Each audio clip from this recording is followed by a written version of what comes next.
안녕하세요. 이효준입니다. 오늘은 3장 컨텐츠는 생산할 가치가 있는가에 대해서 말씀드리도록 하겠습니다. 독서는 완전한 사람을 만들고 토론은 준비된 사람을 만들고 글쓰기는 정밀한 사람을 만든다 라는 말이 있습니다. 여러분들이 컨텐츠를 생산함으로써 굉장히 촘촘하고 정밀한 전문가가 될 수 있다고 저는 생각을 하고 있습니다. 어떤 분야에 어떻게 전문가가 될 것인지는 계속해서 고민해 봐야 되는 우리의 문제라고 생각을 합니다.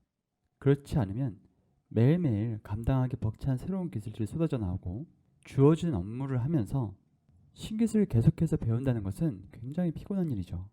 그렇기 때문에 컨텐츠 생산이 계속되어야 된다고 생각을 합니다. 그렇지 않으면 내가 배운 것들이 신기루처럼 아무런 결과도 내지 못하고 사라질 수도 있다는 거죠. 또 이 컨텐츠 제작은요, 먹을거리를 줍니다.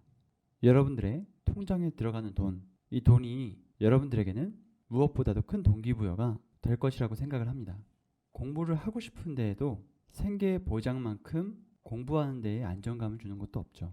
여러분들이 직장에 계시다면 유료 컨텐츠가 많은 부담이 생긴다고, 또는 내 실력이 그렇게 되지 않기 때문에 나는 무료 컨텐츠만 생산할 거야 라고 생각하시는 분들도 계실 텐데요. 저는 무료 컨텐츠만이 답은 아니라고 생각을 합니다.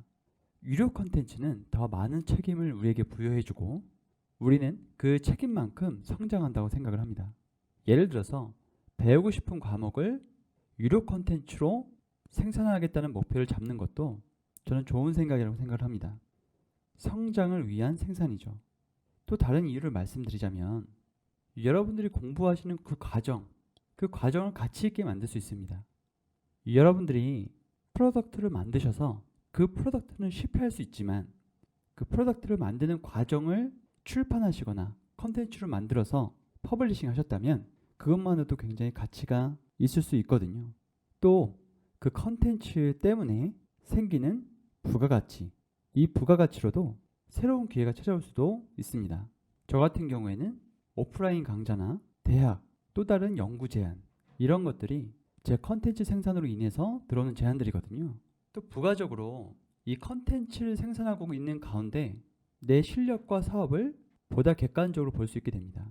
또 그 내재 가치를 정지할 수도 있고 완전히 다른 길을 찾거나 방황하는 마음을 다잡을 수도 있습니다.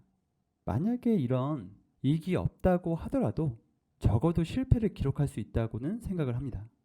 기술 컨텐츠 하면 지금 여러분들에게 떠오르는 이미지가 과연 시대에 부합한지 저는 묻고 싶습니다. 사용하지도 않을 기술들이 백과사전처럼 모두 들어있는 책, 이걸 한번 빗대어서 설명을 해보도록 하겠습니다. 현재 버전업 속도는요, 글쓰기 속도보다 빠릅니다. 그러니까 예를 들어서 2018년도 말쯤에 장고 2.0대가 나왔거든요. 근데 지금 2018년도 말인데요, 지금 3.0대 버전이 나왔습니다. 그럼 책을 1년간 쓰신 분들은요, 이미 버전업이 돼버린 거예요. 독자는 기다리지 않습니다. 구글에서 검색하고 여러 가지 정제되지 않은 정보 속에서 제대로 된 정보를 찾기 위해서 허접되겠죠. 물론 공식 문서가 굉장히 잘 되어 있으면 공식 문서에서 찾으면 되는데요. 예를 들어서 장고 같은 경우에는 1900페이지 정도가 되거든요. 그걸 다 읽어볼 수는 없는 노릇이죠. 저는 그 해답이 우리에게 있다고 생각을 합니다. 우리가 정당한 대가를 받고 양질의 컨텐츠를 생산해낼 수 있다면 모두에게 성공적인 컨텐츠 생산이 될 것입니다. 좀 더 구체적인 이유들을 한번 들어볼게요. 구글에서 충분히 검색을 한 후 나만의 방법으로 해결했는데 블로그를 쓰거나 어떤 글을 쓰거나 영상을 찍기는 너무 많은 리소스가 드는 거죠. 그런데 분명 다른 프로그래머는 똑같은 실수를 하고 있을 겁니다. 이 프로그래머에게 정당한 대가를 받고 내가 해결했던 방법을 알려줄 수만 있다면 여러분들이 이 프로그래머의 입장이라도 그렇게 했을 거라고 저는 생각을 합니다. 그리고 정말 좋은 자료라고 해서 훑어보니까 보강해야 될 내용들이 많이 보이는 경우들도 있죠. 이런 경우에도 짧은 컨텐츠로 충분히 퍼블리싱 할 수 있습니다. 제가 아까 말씀드린 공식 문서입니다. 요약이 안 되어 있죠. 1900페이지나 되는 공식 튜토리얼, 공식 문서를 다 살펴볼 시간이 없습니다. 또 영어이기 때문에 난해한 문장이 있을 수도 있잖아요. 그리고 여러분들이 어떤 기술에 대한 흥미를 느끼고 더 깊게 알고 싶고 내가 공부한 것들을 정리해 나가면서 공부를 하고 싶다면 그걸로 컨텐츠 생산을 해나가시면서 공부를 하시면 되겠죠. 그래서 결론을 좀 지어드리자면 내적으로나 외적으로나 여러분들에게 이 컨텐츠를 생산할 만한 충분한 가치가 있다는 것을 알아주셨으면 합니다. 그러면 가치가 있다는 것에 충분한 동기부여가 되었다고 한다면 그 컨텐츠는 내가 생산해도 되는 걸까? 라는 의문을 여러분들이 가지실 수 있을 것 같습니다. 여러분들이 올리시려는 어떤 플랫폼이든 여러분들이 얼마나 유명한가에 관심이 없습니다. 특히 유튜브가 그렇죠. 그리고 다른 유료 플랫폼도 마찬가지입니다. 그분들이 검수하는 내용은 제대로 된 컨텐츠인가입니다. 근데 그 컨텐츠도 굉장히 광범위한 컨텐츠일 필요는 없는 거예요. 특정 부분에 대해서만 기술을 하셔도 충분합니다. 그리고 누구나 생산해야 된다고 생각을 합니다.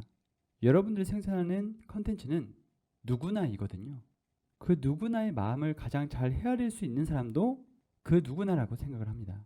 그리고 목차를 정하셨으면, 그리고 생산할 수 있는가라고 저한테 질문을 하신다면 그건 뒤에서 좀 더 세부적으로 다룰 것입니다. 주제를 선정하고 목차를 설정하고 내용을 쓰고, 그리고 그 컨텐츠가 누구한테 필요하고 왜 필요하고 어떻게 실무에 응용될 것인지, 또 그것에 들이는 비용은 얼마인지 같은 걸 종합적으로 설명을 해드릴 거고요. 제가 아주 쉽게 말씀을 드리려고 풀어서 설명을 드렸지만 예비 독자 조사, 생애 가치, 독자 이익, 기회비용 이런 것들로 여러분들의 컨텐츠를 분석해 볼 필요가 있습니다. 다음 강의에서 뵙겠습니다. 감사합니다.